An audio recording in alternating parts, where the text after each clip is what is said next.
Start here.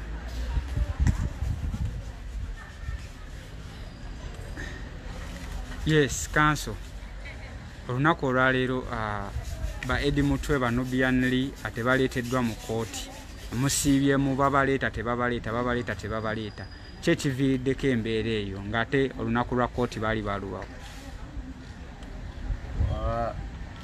Kyannaku nti eggwanga lyaffe liri mu kusoomoozebwa naddala eri enfuga ey'amateeka.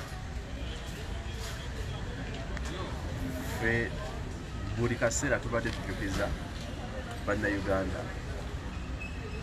nti obuvunaanyizibwa bwa ffenna oba okulwanira enfuga ey'amateeka oba giyite constitutionalism. Mu ssemateeka waffe omuntu tabeera na musango paka nga kooti yegumusingisizza. Ate era mu ssemateeka waffe buli muntu alina okuweebwa ebbeetu n'olukusa okwerwanako kiyite okwewozaako. Naye olw'okuba ssemateeka waffe agamba omuntu taba na musango paka nga kooti emaze okumusingisa, constitution yaffe ekyogerako ekiyita presumption of innocence, nti kiwa omuntu ebbeetu naddala ensi nga Uganda abakozesa kye tuyita common law oba agaliko amatwale ga Bungereza tukozesa amateeka agafaanagana, nti omuntu yenna avunaanibwa aba ateeberezebwa ne oba bamulabyeko n'amaaso go bwe gati, era aba ne right ye okusaba okweyimirirwa awoze ng'ava wabweru. Many times bwe twogera nga tuparaphrase nze, abamu balowooza bigambo oba politics oba lwali. Right z'abano abantu mikwano gyaffe abakyali mu nkomyo zirinyiddwako bulinnywa, zibanyigirizibwa bunyigirizibwa. It's no longer criminal justice. Kibeera kati persecution na malicious prosecution, kubavunaana n'ekigendererwa eky'okubanyigiriza oba ekyokubatulugunya. It is no longer within the line ya criminal justice oba empoza, because betwogerako tebali isolated, be bamu abakwatibwa ne bavunaanibwa e Masaka kooti nebawa bail. Tewaliwo complexity na kyanjawulo nnyo kyali kibamisa bail mu kooti endala yonna whatsoever okusinziira ku mateeka gaffe. So eno build up ebadde chronological nti from this nga tudda ku kino, from this nga tudda ku kino. That's why we are now choosing to use legal language and use constitutional language, because wekituuse abantu baffe even when butukkiriza nti kale oba bawozesebwa katukozese system yennyini tubasabire rights zaabwe eziri mu mateeka, omuwaatwa okubafunira rights zaabwe bukalubye ate gukyakalubye intentionally. Jukira twogera bino ngeri owulira mu mitima bulwa olwayimuka okwogera olabanga indirectly agamba lwaki mugabira abantu bail. We believe this has a connection, kubanga buli wayimuka n'ayogera nti lwaki mu abantu bail oluddako kooti zikaluba. Naye ng'ate ssemateeka waffe waali amateeka gaffe gali clear and emphatic nti omuntu okuba ne bail si favor, si political favor nti amale kyusa kibiina, si political favor nti amale kuba kusanyusa munnabyabufuzi. It is a constitutional right. Eri mu ssemateeka waffe tannakyusibwa and non-derogable, togijja ku muntu okujjako in accordance n'amateeka. Essaawa eno basaba kubanga beeyimirirwa, kooti ya schedulinga okuba nti bawulirwa mu directives za Chief Justice yayisizza newankubadde nazo ziri unfortunate, kubanga at least mukulutibwa buli yabadde ayogera ebibye yagambye judicial process zigenda kusigalawo bagaye mu bye basuspendinze bino bisigaddewo nti legislature cabinet sitting ne judiciary. Kati Sawalamuzi yabijjeewa ogamba ne kooti as limiting. It's unfortunate. We believe waliwo ekitali kituufu because boda nolaba ne be basomye nga bageza okuleeta this second lockdown teyabadde comprehensive. Judiciary yabadde n'okusigala ng'etambuza as normal as possible nenge gobera SOPs as usual. kubanga tuba tuzigoberera era buli bwe tujja mu kooti wano tuzigoberera. Kyakubiri nti ene sitting ekwatagana ku rights z'abantu tosobola gyogiyimiriza nga bw'otasobola gamba nti mujafuna bujjanjabi kwa muli mu lockdown. Kyekimu tosobola gamba nti mujafuna kweyimirirwa olw'okuba tuli mu lockdown. Zino amanga the exceptional matters ezina okugenda mu maaso. So twakedde wano ku kooti e Makindye era nga tulina essuubi nti tuliringa ne matter of rights ate badde egenda mu maaso si mpya nga kooti yadjandika to this day. Twafunye notification from the prosecutors abamagye nti they just intend to okuchallenging bail application and we are ready to adduce obujulizi obumala n'okutemaatema n'okunafuya their submissions at least in maaso ga court. So tubadde wano and I want to thank team ya National Unity Platform, aba families, abenganda n'abakulembeze abaka abenjawulo ababaddewo nti patiently tuze wano ku court kuva ku makya naye paka essaawa eno teri kabonero kalaga nti abantu bano abantu baffe bagenda leetebwa mu court. Kyakubiri, we have also had information kubamu abasobodde okufuna contacts ne communication mbali kukomera nti babalinyisizza emmotoka ebaleeta and afterwards ne babajjako. It means wabaddewo double communication kuba n'abantu lwaki bafiira ku bano bokka. We have had era tulabye emmotoka ezireeta abantu mu kooti okutuula era tulabo other sittings ezikola ki ezigenda mu maaso here in Makindye. Lwaki bano be babadde kale oba tebandiyagadde baleeta batuteerewo Zoom. This is a bail application at least ba presenting ku Zoom. Naye bw'ogamba nti bo tebajja kuleetebwa totunnyonnyodde not even the legal team or family zaabwe. That is an unfair trial. That's a very unfair process. Oba bajjeko eddembe lyabwe which is constitutional okuba nti basaba okweyimirirwa. N'okwongera ku council molos zikola judicial system eyimiriddewo ku bulamu bw'abantu abeetaaga okuba nga eddembe lyabwe libaweebwa yo n'ogituulako. So it is we are in a dilemma naye ultimately ennaku z'ekizikiza teziwangala lubeerera. Mwe bannayuganda tubajjukiza nti Ssemateeka ogamba nti obuyinza mu buyina yabawedde mu ddene teyabawa kutuula na kwogerako kyogere yabawa edde mu ddene ate Ssemateeka ali very clear chronologically agamba nti bwe mulabanga asobola Ssemateeka oyo oba bagezaako kujjawo Ssemateeka nga bakikola mu bumenyi bw'amateeka obuvunaanyizibwa obw'okutaasa enfuga ey'amateeka buli kummwe bannayuganda. So bino byonna ebigenda mu maaso they are misusing judicial process eyandibadde nga criminal trial and process kati yafuuka political persecution. Bakozesa ekkooti zino okudinaayinga n'okulemesa abantu okuba nti bafuna okweyagalira mu mateeka n'eddembe lyabwe ery'obwebange. Suspecting omuntu kirala naye okumuwa right y'okwewozaako era n'ogirwanirira nakyo kirala. I want to go on record ono mwami Tibabula bwe yabadde ayogera bino ebintu byayogera ebiba irigo mu gihe kya state of national race ayogera ku kigambo ky'ogamba ng'atiisatiisa abalamuzi lwaki muwa abantu bail. I want to respond to him straight and spot on nti Ssemateeka waffe tagifuula privilege for Tibuhaburwa or anyone occupying any position of leadership okudetermining who has a right to bail and who doesn't have a right to bail. It is not a favor or a blessing. It's not a political decision. And your right eyateekebwa mu Ssemateeka waffe. And I want to encourage abalamuzi baffe baleme kubeera shaken, babere kubeera intimidated, basigale nga bali solid because nga bakola emirimu gyabwe whatsoever. Oba otudde mu court martial oba otudde mu traditional conventional civil courts olina kukola emirimu gyo judiciously ng'ogoberera ekirayiro kye wakuba ng'omulamuzi, ng'ogoberera Ssemateeka waffe ate ng'ogoberera ne procedures eza kooti, not ebigambo byani yayogedde ani yayogeddewa. Everyone is equal. Buli muntu yankanankana mu maaso g'amateeka. We are all equal before the law. Tulina okwenkanankana. How do we realize it? Tukifuna kitya? Gwe nange as Ugandans we have a duty okulaba nga tulwanirira enfuga ey'amateeka ne Ssemateeka waffe. Bino bye bakola kunyigiriza, kutiisatiisa, kutulugunya nga tukozesa ate unfortunately eyandibadde judicial process ayinevaamu okubanga abantu banyigirizibwa.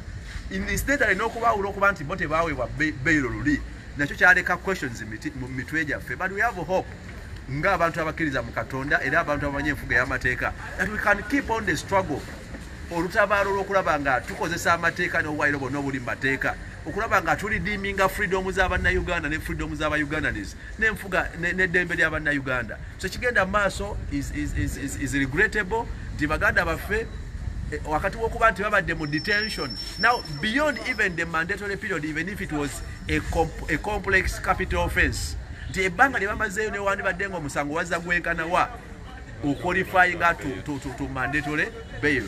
Naye ate wano kigenda mu maaso engeri ekikwatiddwamu olaba nti kooti erabikanga evugibwa ebiragiro, erabikanga etetengeredde ate nga ordinary yandibadde yetengeredde. Ordinary n'okutwayinga bano abantu mu kooti martial nayo kyenyini si kituufu.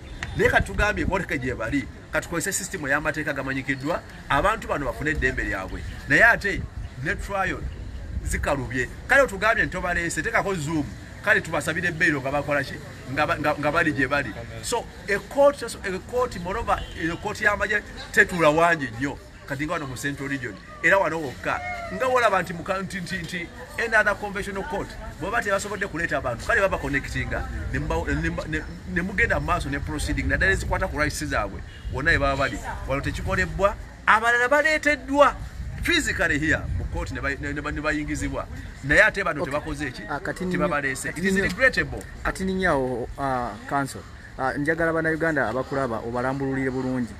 Bagamba kooti etudde ne baagala otegeera abo bannayuganda baba Eddie Mutwe Nubian Liba akirewo tebaleeteddwa era tebaliiwo oba weebali. Okusinziira ku communications zetulina tebannaleetebwa era tebaleeteddwa unfortunately.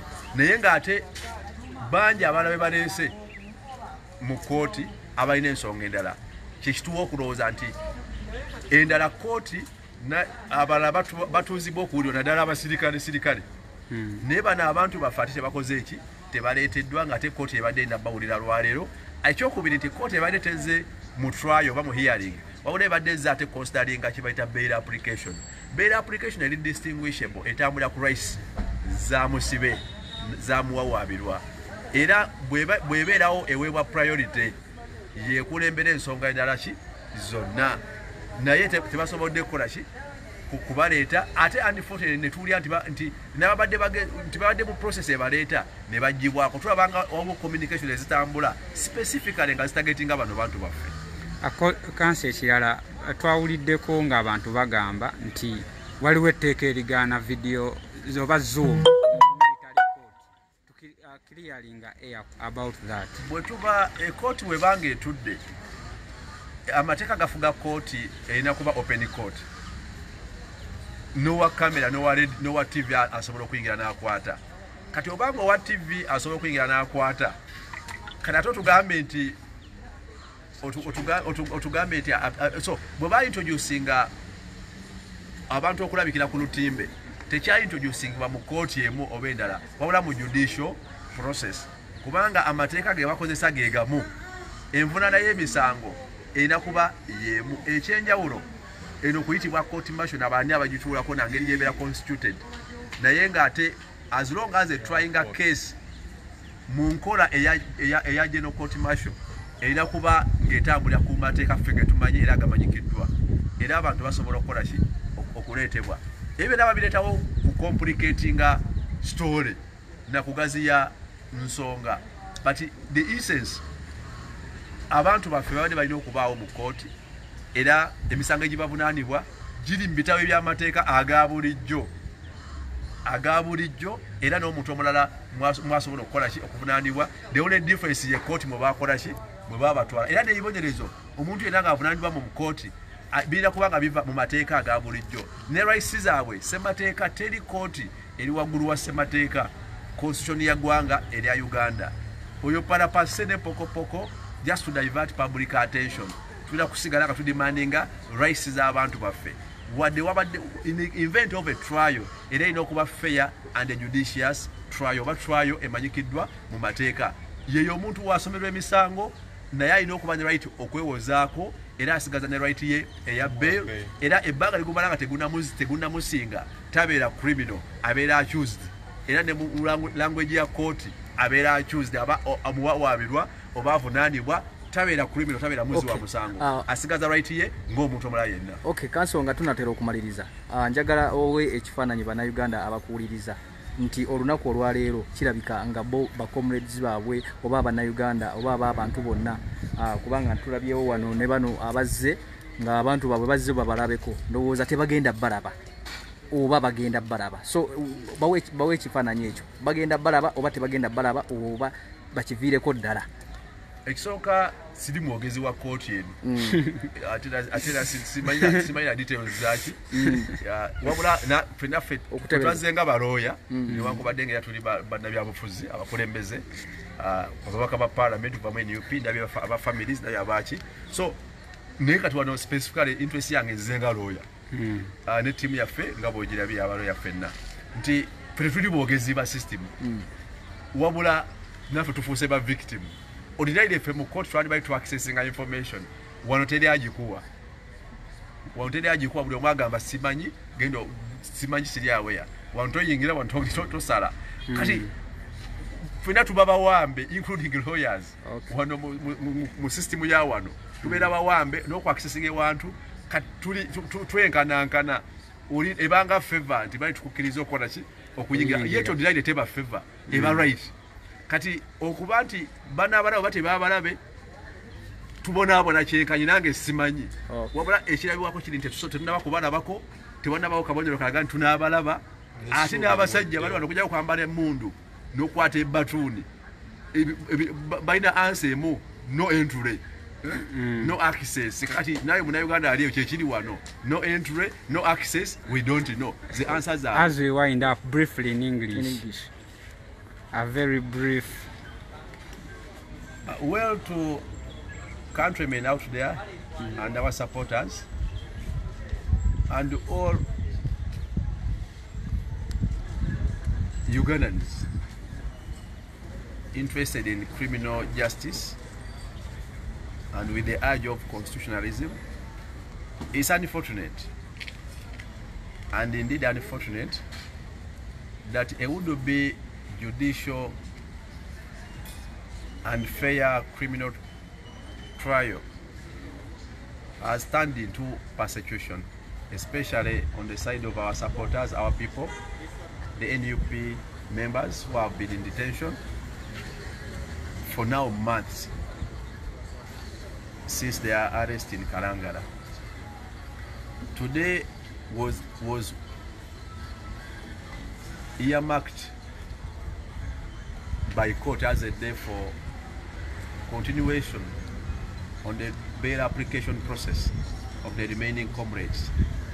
We had expected to receive a response from the prosecution because the bail application was already made by the NUP legal team in favor of the detained comrades, and the state had requested for more time to study and respond.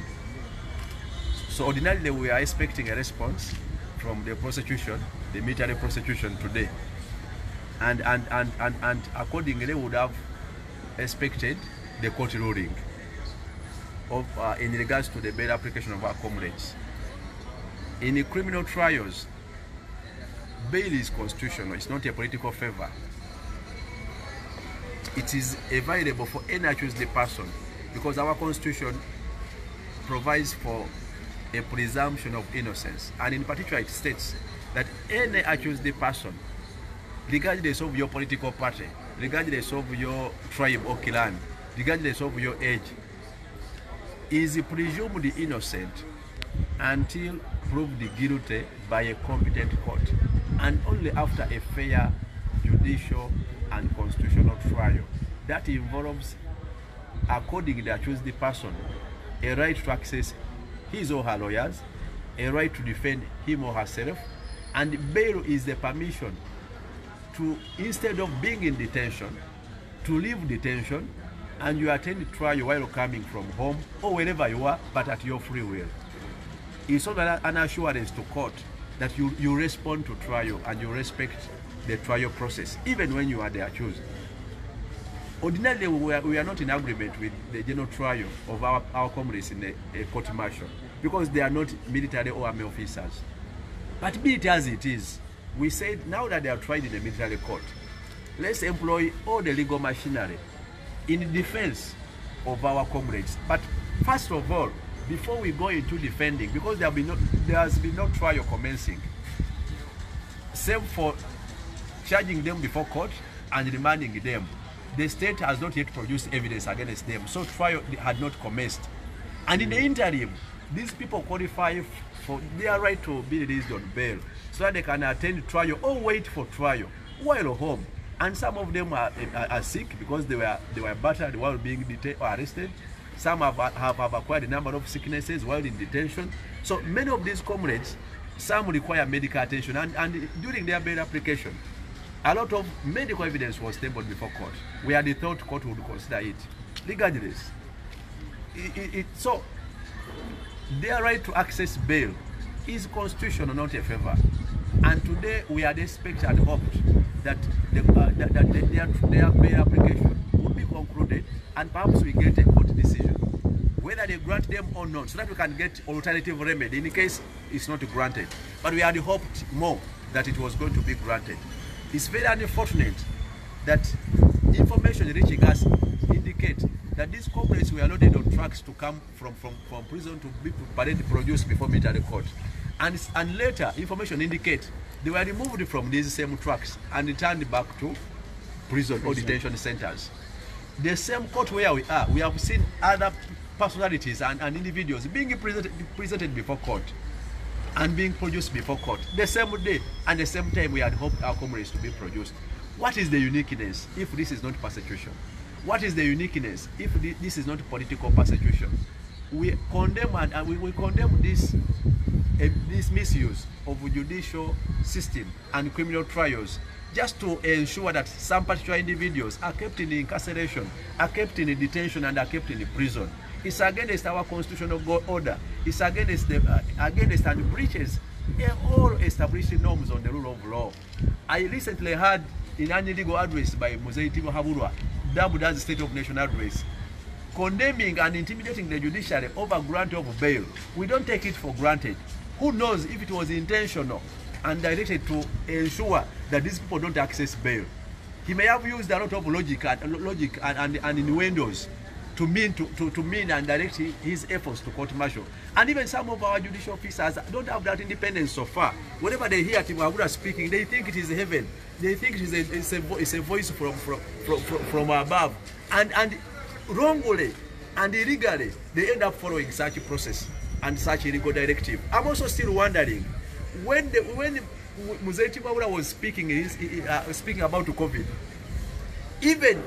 even if I don't agree with most of his contents, but at least he mentioned that judicial sittings, cabinet sittings, and legislature will remain open. Now one wonders what criteria and what reasons did the judiciary and the Chief Justice use to totally close up courts. Mind you, matters of rights are never closed, because you cannot say because you are in a lockdown you can't access health care. It equals to bail and bail rights. We condemn this misuse of a judicial and criminal process to ensure that we realize incarceration and persecution and continuous detention of our people who are unfortunately innocent. They are being charged, and at this moment, when they are still charged and under trial, they remain as innocent as we and as all of you out there. They have no crime and they have never been convicted of any offense, and that's why they qualify within our laws and any judicial fair process. They qualify for bail. And fortunately, as we stand today, we have been waiting here since morning. The legal team and all party leaders of NUP, among others, family members, friends, we have been gathered here and camped here outside the court, waiting for a possibility of these people being produced and paraded before court. We are seeing other people being produced before court. We can't see any of our comrades. What is the uniqueness? We condemn. This is persecution. We condemn this process, but we shall continue to pursue all legitimate and lawful means to ensure that these people regain their freedom. They are innocent and they will remain innocent because we believe in the rule of law. Thank you so much.